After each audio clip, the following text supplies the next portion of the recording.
প্রিয় মৎস্য চাষী ভাইরা, আসসালামু আলাইকুম। আজকে আমরা খাবার নিয়ে আলোচনা করব। আমরা সবসময় বলি ভাই গ্রোথ গ্রোথ গ্রোথ। ভাই গ্রোথের জন্য আপনি কি চিন্তা করছেন? ভাই আপনি প্রতিদিন গোসল করেন, ভালো সাবান মাখেন, মাথায় ভালো তেল মাখেন, শ্যাম্পু ইউজ করেন। আপনি পুকুরের চিন্তা কখনো কি করছেন যে আপনার পুকুরটা কিভাবে সুন্দর রাখতে হবে, পুকুরের পরিবেশ কিভাবে ভালো রাখতে হবে, চারদিকে যে পুকুরের যে ময়লা আবর্জনা আছে এটা আমাকে পরিষ্কার করতে হবে, উপরে গাছপালা আছে এখান থেকে পাতা পড়তেছে, সেই পাতাও একটা অক্সিজেন হচ্ছে, একটা গ্যাস হচ্ছে, সেটা কি আপনি কখনো চিন্তা করছেন? আপনার মাছের জন্য হুমকির কারণ হয়ে দাঁড়াবে। আপনি এই সমষ্টিগত সবকিছু চিন্তা করলে তাহলে আপনি মাছ চাষ করতে পারবেন। ভাই এটা একটা শিল্প, এই শিল্পটাকে যদি আপনি না বুঝে করলে তো ভাই এই শিল্পটা আগাবে না। আর এখন এই নতুন প্রজন্ম যারা হচ্ছে ইয়ং জেনারেশন, যারা হচ্ছে একদম নতুন উদ্যোক্তা, তারা অনেকেই দেখছি এটা খুব ভালো গুণ। তারা প্রপারলি ট্রেনিং নিয়ে যুব উন্নয়ন থেকে বা বিভিন্ন সোর্স থেকে হচ্ছে ট্রেনিং নিয়ে শুরু করতেছে, ভালো করতেছে। আর আজকের থেকে ধরেন 30 বছর আগে যারা মাছ চাষ করছেন, তারা ওই 30 বছর আগে যে সিস্টেমে আছেন ওই একই ধারাবাহিকতায় চলতেছেন। আসলে কি এটা উচিত? যুগের সাথে আপনার তাল মিলিয়ে চলতে হবে। 30 বছরে মৎস্য নিয়ে যে পরিমাণ রিসার্চ করছে মানুষ বা বিভিন্ন সংস্থা, গভর্নমেন্ট বলেন বা বিভিন্ন বেসরকারি প্রতিষ্ঠান, সেটার সাথে কি আপনি কখনো সম্পৃক্ত হয়েছেন? কখনো জানার চেষ্টা করছেন যে এত বড় বড় মাছ কিভাবে হচ্ছে? আগে এক কাঠাতে দান হইতো 1 মণ, এখন 10 মণ দান হয়, কিভাবে হয়? এগুলো রিসার্চের ফল। এই জন্য যুগের সাথে তাল মিলিয়ে ভাই আপনাকে চলতে হবে।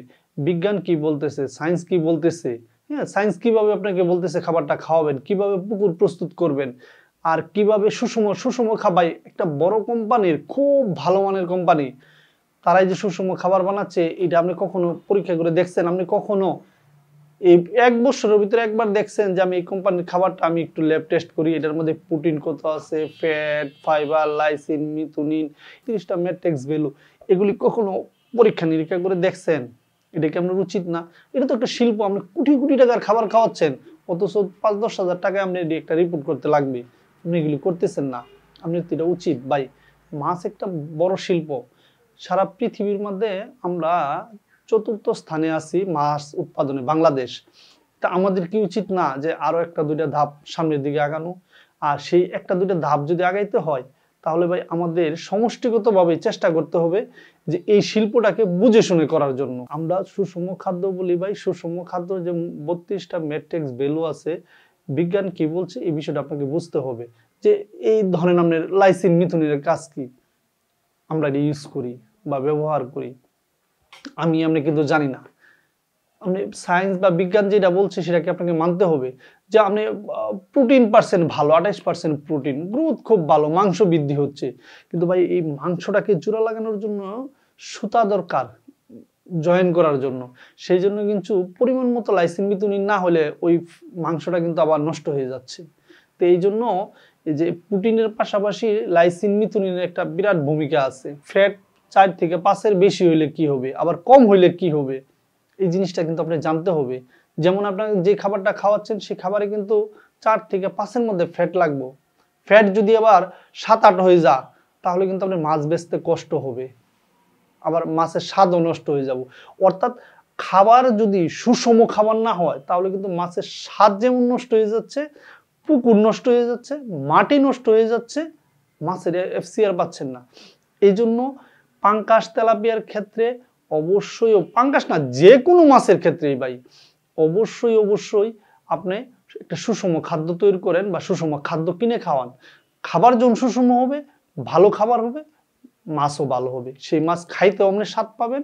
এবং হচ্ছে সেই মাছ যদি আপনি বিক্রি করতে যান বাজারে, দেখবেন সেই মাছের কদরই অন্যরকম। যে মরল সাহেবের পুকুরের মাছের স্বাদ অন্যরকম। কারণ কি, মরল সাহেব মাছ বুঝে শুনে চাষ করে। আপনার হচ্ছে যে আপনি 100 গ্রামের পাঙ্গাস ছাড়ছেন মনে করেন, এখন 100 গ্রামের পাঙ্গাস হাফ কেজি পর্যন্ত আপনি কত পার্সেন্ট খাবার দিবেন? কয়জন খামারি বলতে পারবেন না। যেমন হাফ কেজি পর্যন্ত আপনাকে অন্তত পক্ষে 100 গ্রাম থেকে আপনার হচ্ছে যে 500 গ্রাম পর্যন্ত 4%-এর নিচে দেওয়াই যাবে না, পারলে আপনি 5% দেন।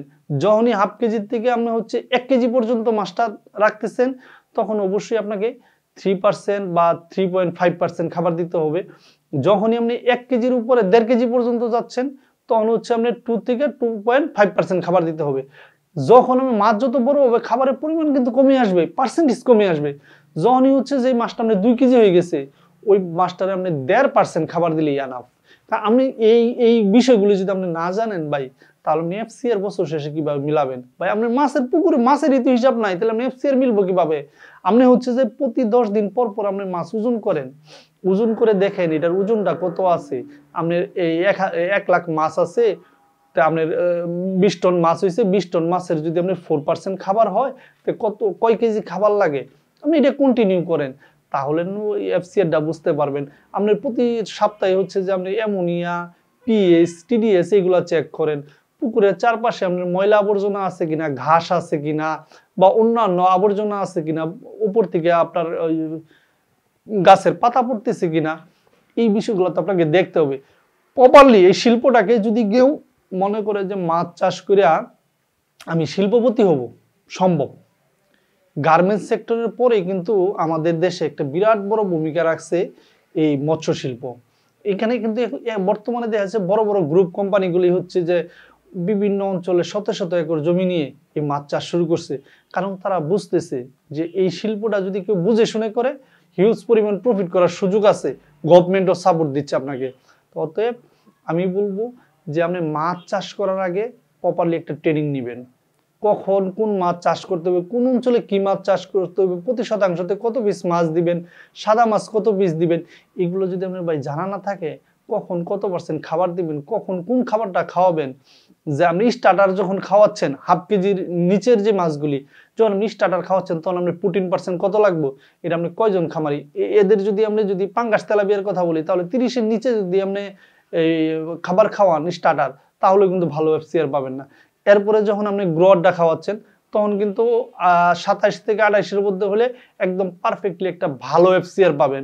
এরপরে হচ্ছে যে আপনি আসেন হচ্ছে যে 1 কেজির উপরে গিয়ে যখন আপনি ফিনিশার খাওয়াবেন, দেখা যাচ্ছে 26% প্রোটিন হলে হচ্ছে। ভাই আপনি খাবার খাওয়াচ্ছেন, কিন্তু পুকুরে তো আপনার প্রাকৃতিক খাবার তৈরি করতে হবে, জু প্লান্ট তৈরি করতে হবে। খাবারের পাশাপাশি খাবারের চাপটা যেন কমে। ভাই যত খাবার খাওয়াচ্ছেন, এটা কিন্তু কিন্তু আবার মলত্যাগ করতেছে, মলত্যাগ করে কিন্তু আবার একটা অ্যামোনিয়া গ্যাসে রূপান্তরিত করতে, এই খাবারটাকে মানে এই মলটাকে আবার রিসাইক্লিং করে খাবারে কিভাবে রূপান্তরিত করা যায়, সেই প্রযুক্তিটা বা সেই প্রক্রিয়াটা সম্পর্কে আপনার ধারণা থাকতে হবে। তাহলেই না আপনি মাছ চাষ করে একটা সফলতা নিয়ে আসতে পারবেন।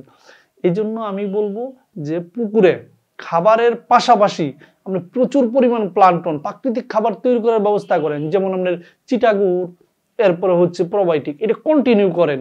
দেখা যাচ্ছে আপনার খাবারের চাপটা কমে যাচ্ছে, তলদেশে যে ময়লাগুলি আছে, মলগুলি আছে, এগুলো হচ্ছে যে আবার রিসাইক্লিং করে খাবারে রূপান্তরিত করতেছে। এই প্রক্রিয়াগুলির সাথে আপনাকে জড়িত থাকতে হবে, মাছের ভাষা বুঝতে হবে, মাছ কি বলতেছে তার দিকে তাকায় আপনাকে বুঝতে হবে মাছের সমস্যা, তাহলেই না আপনি একজন সফল মৎস্য চাষী। আজকে অনেক কথাই বলে ফেললাম। মাছ চাষ সম্পর্কে যে কোনো তথ্যের জন্য আমাদের এই ইউটিউব চ্যানেল বা ফেসবুকে প্রচুর প্রোগ্রাম আছে, আপনাদের প্রয়োজন অনুসারে দেখতে পারেন। এছাড়াও মাছ চাষ সম্পর্কে যে কোনো তথ্যের জন্য আপনারা সরাসরি আমাদের সাথে কথা বলতে পারেন, আমরা অবশ্যই আপনাদেরকে সব ধরনের সহযোগিতা করব। সকলেই ভালো থাকবেন। আসসালামু আলাইকুম।